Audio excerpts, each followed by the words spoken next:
আসসালামু আলাইকুম এভরিওয়ান। তো কেমন আছো তোমরা? মিথ্যা অপবাদ গল্পের ২ নম্বর পার্ট নিয়ে চলে এসেছি। বেশি কথা না বলে গল্প শুরু করা যাক। এখন কি করব বুঝতেছি না। এতগুলো টাকাগুলো নিয়ে ঢাকায় চলে আসি। আম্মুর জন্য মনটা কাঁদতেছে। জানি না আমাকে না পেয়ে আম্মু এখন কি করছে। কাগজে লেখা ওই ঠিকানায় সিএনজি করে যাচ্ছি। আর মনে পড়ছে আম্মুকে। সামনে একটা কার ও পিকআপ মারাত্মক অ্যাক্সিডেন্ট হয়। রক্তাক্ত হয়ে গাড়িতে একজন লোক পড়ে আছে, কিন্তু কেউ এগিয়ে আসছে না। সিএনজিটিকে থামিয়ে দৌড়ে গাড়িটির কাছে গিয়ে লোকটিকে বের করলাম। অনেক জায়গায় আঘাত পাইছে, মাথা ফেটে গেছে, পায়েও ক্ষতের সৃষ্টি হয়েছে, রক্ত বের হচ্ছে। ভাইয়া একটু এদিকে, লোকটিকে হাসপাতালে নিতে হবে। বেশিক্ষণ এভাবে থাকলে লোকটি মারা যাবে। সিএনজি চালক লোকটিকে বললাম, ভাই ছাড়ুন তো এসব, আমার আবার আপনাকে নামিয়ে অন্য প্যাসেঞ্জার নিতে হবে, এসব পুলিশ দেখবে, আপনি গাড়িতে উঠুন। সিএনজি চালক বলল। আমি বললাম, আপনাকে ডবল ভাড়া দেবো ভাইয়া, লোকটিকে নিয়ে আগে হাসপাতালে চলুন। এদিকে লোকটির অবস্থা আরও খারাপ হতে লাগলো। তাড়াতাড়ি সামনের একটা হাসপাতালে নিয়ে আসলাম। ডাক্তার লোকটিকে কেবিনে নিয়ে গেল। ডাক্তার এসে বলল, পেশেন্টের অবস্থা খুবই খারাপ, এমার্জেন্সি অপারেশন করাতে হবে। আপনি ওনার কি হন? আমি ভেবে বললাম, আমি ওনার ছেলে। উনি বললেন, এখনই ক্যাশ কাউন্টারে ৫ লাখ টাকা জমা দিন, আমরা অপারেশন শুরু করে দিচ্ছি, নয়তো ওনাকে বাঁচানো সম্ভব হবে না। আমি বললাম, ওকে ডাক্তার, আমি টাকা জমা দিচ্ছি, অপারেশন শুরু করুন। কি করব ভাবছি, আমার কাছে তো ৫০০ টাকাও নাই। এই টাকাগুলো তো আমার না, সবার আগে জীবন বাঁচানো ফরজ। তাই আর কিছু না ভেবে টাকা জমা দিলাম। লোকটিকে অপারেশন থিয়েটারে নিল। একটু পর নার্স এসে একটা ফোন হাতে ধরিয়ে দিল। এই ফোনটা পেশেন্টের কাছে ছিল। আর জরুরি 2 ব্যাগ ও নেগেটিভের রক্তের ব্যবস্থা করুন। আমি রক্ত দিব, আমার রক্তের গ্রুপ ও নেগেটিভ। আপনি তো 1 ব্যাগ দিতে পারবেন, আর 1 ব্যাগ কে দেবে? ডাক্তার, আমার শরীর থেকে 2 ব্যাগ রক্ত নিন প্লিজ। তাছাড়া আমি এখন কই পাবো 2 ব্যাগ রক্ত? আমার শরীর থেকে নিন প্লিজ। ডাক্তার বলল, না তা কি করে হয়? আমি বললাম, প্লিজ। অনেক রিকোয়েস্ট করার পরে নিল 2 ব্যাগ রক্ত। কিছুক্ষণ পর রিংটন বেজে উঠল। লোকটির ফোন দিচ্ছে। রিসিভ করে সালাম দিলাম, আসসালামু আলাইকুম। উনি জিজ্ঞেস করলেন, কে আপনি? আমার আব্বুর ফোন আপনার কাছে কেন? ওপাশ থেকে একটা মেয়ে বলতে লাগলো। আমি বললাম, আপনার বাবা অ্যাক্সিডেন্ট করেছে, হাসপাতালে চলে আসেন। কিছুক্ষণ পর মেয়েটি ও তার মা চলে আসলো। মেয়েটি দেখতে অপসরীর মতো। উনি বললেন, আপনি ফোন রিসিভ করেছিলেন তাই না? আমি বললাম, হ্যাঁ।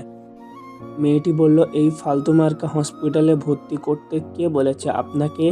বলেই গালের মধ্যে কষে একটা থাপ্পড় লাগিয়ে দিল। এমন সময় নার্স বেরিয়ে আসে। তাড়াতাড়ি এই মেডিসিনগুলো নিয়ে আসুন, নার্স বলল। আমি বললাম, আন্টি এই নেন ফোন আর মেডিসিনগুলো, তাড়াতাড়ি নিয়ে আসেন, আমি চলে যাই। মেয়েটি বলল, ছোট লোকের বাচ্চা, যা ভাগ, আম্মু কাগজটা আমাকে দাও, আমি নিয়ে আসছি। হায়রে মানুষ, ওনার বাবাকে বাঁচাতে কত কি করলাম, আর উনি আমার গায়ে হাত তুললো, অপমান করলো। আমার কপালটাই হয়তো খারাপ, তাই এমন কষ্ট পায়। বাইরে এসে কাগজের ঠিকানায় যাওয়ার জন্য সিএনজিতে উঠলাম। তেজগাঁও এসে সিএনজি থেকে নামলাম। একটা লোককে জিজ্ঞাসা করলাম, ভাইয়া এই ঠিকানা একটু দেখিয়ে দিবেন? সামনে গিয়ে ডানে যাবেন, আশেপাশে খুঁজে দেখবেন, পেয়ে যাবেন। অবশেষে বাসা খুঁজে পাইলাম। কিন্তু এটা কি বাসা নাকি রাজপ্রাসাদ? অনেক সুন্দর, ফুলের গাছও লাগানো। ভাই, এটা কি 1206 2 নম্বর বাসা? দারোয়ানকে জিজ্ঞাসা করলাম। উনি বললেন, হ্যাঁ। আপনি কে? আমি বললাম, আমাকে চিনবেন না, এই বাসার লোকের সাথে কিছু কথা আছে, দেখা করতে চাই। দারোয়ান সাহেব বললেন, ওকে দাঁড়ান ম্যাডাম, একটা লোক আসছে, আপনার সাথে দেখা করতে চাই।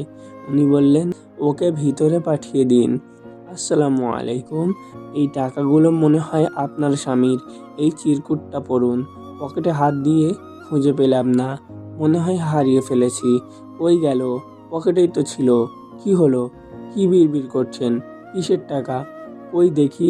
আন্টিটা বলল, লাগেজের চেনটা খুলে বললাম, দেখুন এই যে। ইনির বাবার তো এই টাকা নিয়ে আসার কথা। উনি কই? আমি জানি না। আমি তো, আমাকে কথা বলতে না দিয়ে, তুমি আমার বাবাকে খুন করনি তো? ওই সব দারোয়ান সবাই এসে আমাকে বেঁধে ফেলে ও মারধর করে, মুখ পেঁচিয়ে রাখে, কথা বলতে পারছি না। টাকা গণার পর এখানে তো ৯৫ লাখ টাকা, আর বাকি ৫ লাখ টাকা কোথায়? একটা মেয়ে সিঁড়ি দিয়ে নামছে। এ কি? মেয়েটিকে তো আমি ট্রেন থেকে নেমে স্টেশনে দেখি। এই কুত্তার বাচ্চা! বল, বাবা কই? আটকে রাখছিস কোথায়? মেয়েটি বলল, আম্মু, পুলিশকে ফোন দাও। একটু পর পুলিশ এসে নিয়ে গেল আমাকে। রিমান্ডে নেওয়া হয়েছে, তাই ইচ্ছা মতো 3 ডিগ্রি দিচ্ছে। এই কুত্তা, বল আমান সাহেবকে কই রাখছিস? আর ৫ লাখ টাকা বের কর। এদিকে ডাক্তার বলল, পেশেন্ট আউট অফ ডেঞ্জার। আপনার ছেলে ঠিক সময় মতো না নিয়ে আসলে হয়তো পেশেন্ট সারা জীবনের জন্য পঙ্গু হয়ে যেতেন, ডক্টর সাহেব বললেন। মহিলাটি বলল, কি? আমার ছেলে মানে? আমার তো কোনো ছেলেই নাই। তাহলে উনি কে, যে আপনার স্বামীকে হসপিটালে নিয়ে এসেছিল?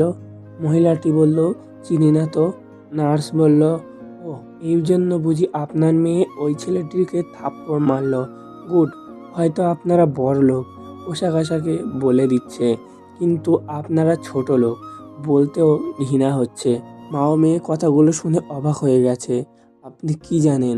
ছেলেটি চিকিৎসার জন্য ৫ লাখ টাকা জমা দিছে। টাকাটা জমা না দিলে এখনো পর্যন্ত আপনার স্বামী বেঁচে থাকতো না। মা ও মেয়ে নিশ্চুপ। নিজের শরীর থেকে 2 ব্যাগ রক্ত দিয়েছে, যা হয়তো আপনার নিজের ছেলে হলেও করতো কিনা সন্দেহ। এখন রোগীর কাছে যাওয়া যাবে না, ডাক্তার বলল। ডাক্তার ও নার্স দুজনে চলে গেল। এদিকে লাকি, মেয়েটির নাম, মনে অনেক কষ্ট পায়। ও আম্মু কান্না শুরু করে দেয়। আম্মু, আম্মু, আমি এটা কি করলাম? আম্মু, কাঁদতে কাঁদতে বলতেছে লাকি, এই কাজের জন্য আমার আল্লাহ হয়তো আমাকে ক্ষমা করবে না। কাঁদিস না মা, কখনো যদি দেখা হয়ে যায় ক্ষমা চেয়ে নিস, লাকির মা মহিলাটি বলল। তবুও লাকি তার অন্যায় বুঝতে পেরে চোখের পানি ঝরাচ্ছে।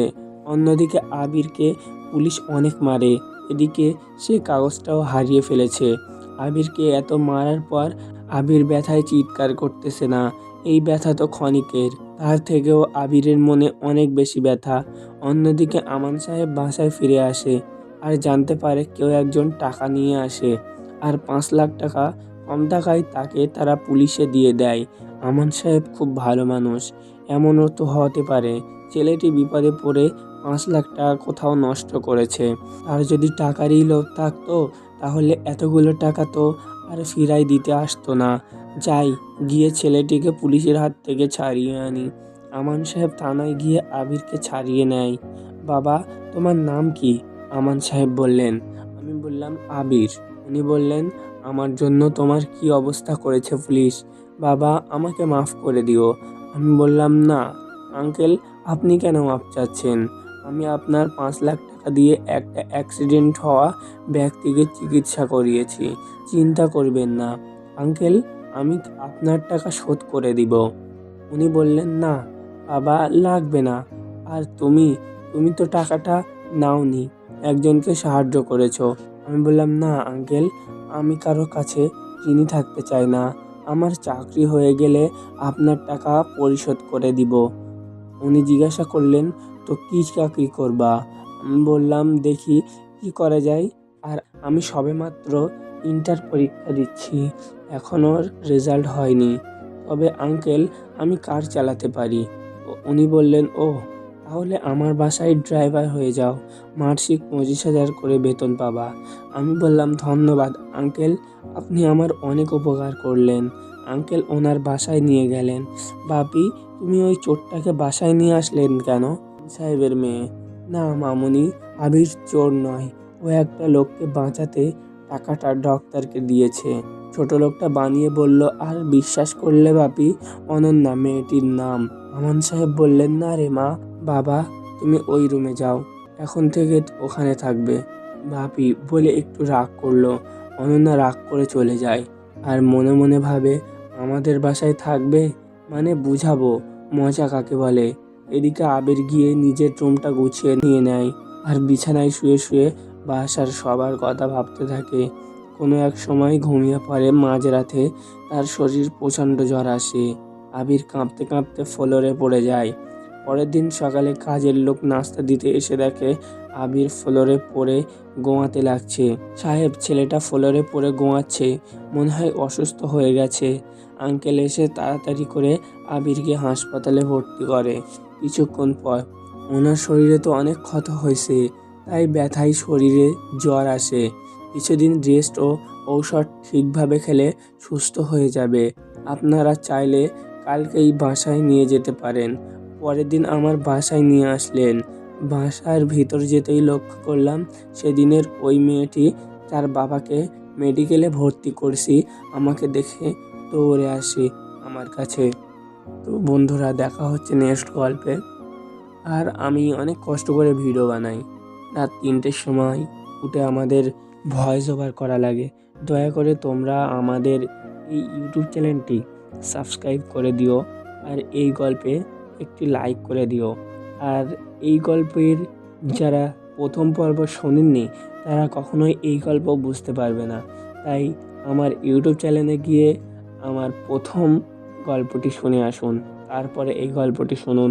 তো দেখা হচ্ছে নেক্সট গল্পেই। সেই পর্যন্ত সকলে ভালো থাকবেন, সুস্থ থাকবেন। আল্লাহ হাফেজ।